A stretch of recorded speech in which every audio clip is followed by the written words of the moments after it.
The real estate market in Saskatoon continues to be red hot, with over 40% of sales going at or above the list price. The spring market seems to officially be here. But what does that really mean? Will more listings in spring soften the craziness a bit? Or will they be absorbed by all the new buyers that hop into the market now that the snow's gone?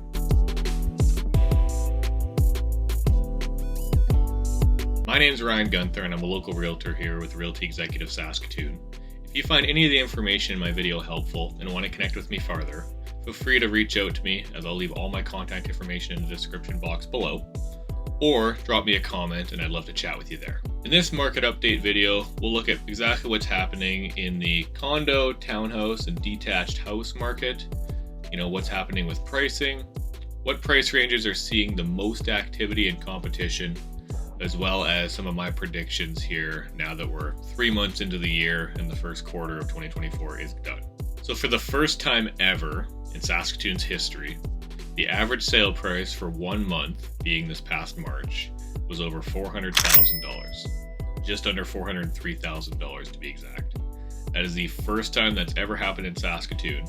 And because of this, the average sale price on the entire year, now that we're 3 months in, rose $10,000 on average, from $375 and some change to just under $386,000. So that begs the question, will the average sale price in Saskatoon on the entire year be over $400,000 by the end of the year, or will it even get there before the end of the year?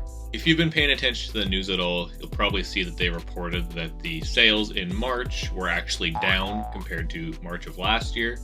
But that's not necessarily really accurate because of the fact that we had the Easter long weekend at the end of the month of March. So essentially any sold that was submitted after 5 p.m. on Thursday, because Good Friday was the next day and then there was the weekend, essentially didn't count for the month of March. So in reality, our sales for the month of March essentially mirrored what 2023 had. And this April, the sales numbers are going to be a little bit inflated because all that tail end of March stuff is going to be counted for the month of April. 582 new listings came to the market in the month of March, which is up 6% on the month, but still down 6% on the total year in comparison to last year. However, it's nice to see that, a little bit warmer weather had more listings coming out to the market, whereas in the month of February, we had 22% more sales and only 2% more listings.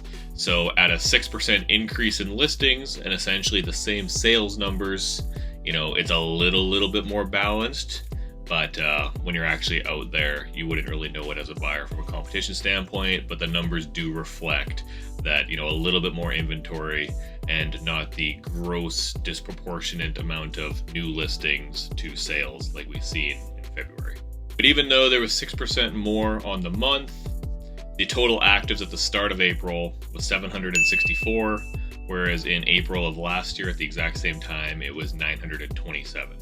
So don't be fooled by the up 6% on the month, because our listing count is still significantly lower than what it should be. And don't forget, April of last year at 927 was still, somewhat low, that you would rather have seen, 12 to 1300 listings if you're a buyer to have, kind of all you could pick to choose from. So it was low last year and it's even lower now, even though the numbers suggest that it's a little bit better than, month of February. And out of those 764 active listings, 227 of them are conditionally sold. Conditionally sold, meaning that the seller has accepted an offer on it and the buyer is just currently going through the process of maybe getting a mortgage, doing their home inspection, or any other conditions that they have included in their offer to do their own due diligence when purchasing the property. So even though there's, over 700 active listings, there's technically only 537 total available listings, that you as a buyer can go and choose from. Of those 537 actives, 390 of them are single family, with 147 being condos. Now, of those 147 condos, only 34 are townhouses, and the others are apartment-style condos. So if you're shopping for a townhouse, there's only 34 total townhouses for sale in the city of Saskatoon, which is extremely low. Based off out of March's solds, there's a 1.6 month supply or absorption rate in detached homes and a 1.2 month supply in condos, which is going to be townhouses and apartment style condos. So in a perfect world, you would love to see a month supply or absorption rate of at least 3 to 1. So you're dealing with 1.2 on the condo side and 1.6 on the detached side. But what exact price ranges are the worst right now that are seeing, the most competition if you're on the buy side, and technically the best if you're on the selling side? If you're looking for a detached home in the $350,000 to $400,000 range, so this would be your better, west side stuff, and then kind of your entry level or, middle of the pack east side stuff for a single family. 14 actives as of the start of April and 32 sales in the month of March bring the month supply to 0.44. And quite frankly, that might be the lowest month supply that I think I might have ever seen. So if you're looking for that 350 to 400K property in Saskatoon on the detached side of things, multiple offers. I've had a couple buyers write on some places, and I've been told that there's been 10 to 15 offers on a home in that price range. So just food for thought to be prepared. It doesn't get a whole lot better in the $400,000 to $450,000 range by jumping up 50 grand. There was 30 actives as of the start of April and 38 sales in the month of March, making for a month supply of 0.8. So again, still under 1, still not ideal, but a little bit better than that 350 to 400 range. Then for condos, which is townhouses and apartment style condos, $250,000 to $300,000 seen the most competition, with 19 actives as of the start of April and 33 sales in the month of March, making a month supply of 0.6.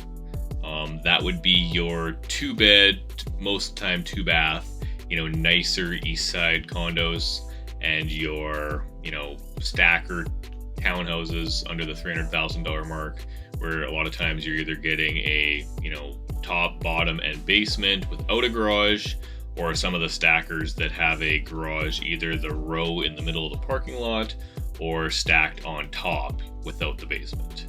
But 0.6 month supply in that $250,000 to $300,000 range on the condo side of things. So in conclusion, we did have more listings in the month of March than in previous months, which is nice. And our sales didn't outpace the listing count on the month like it did in the previous month, which again is also nice.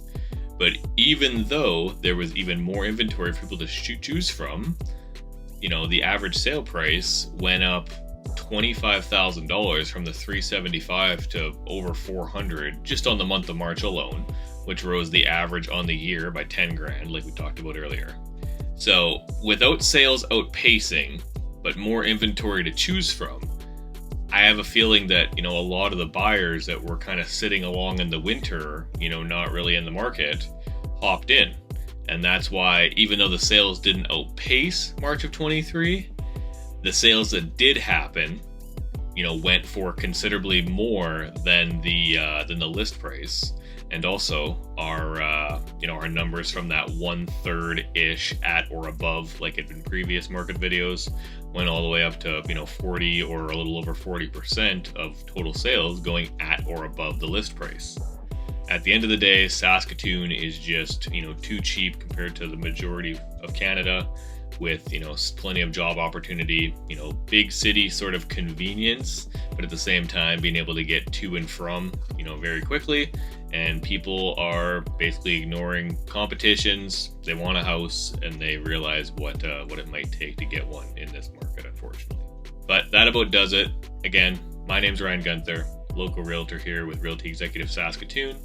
If you want to chat with me farther, I'll leave all my contact information in the description box below, or feel free to drop me a comment, as I'd love to know your thoughts with what's happening in the Saskatoon market, and if you, even given the circumstances, would still choose to buy in such a hot seller's market. Until next time.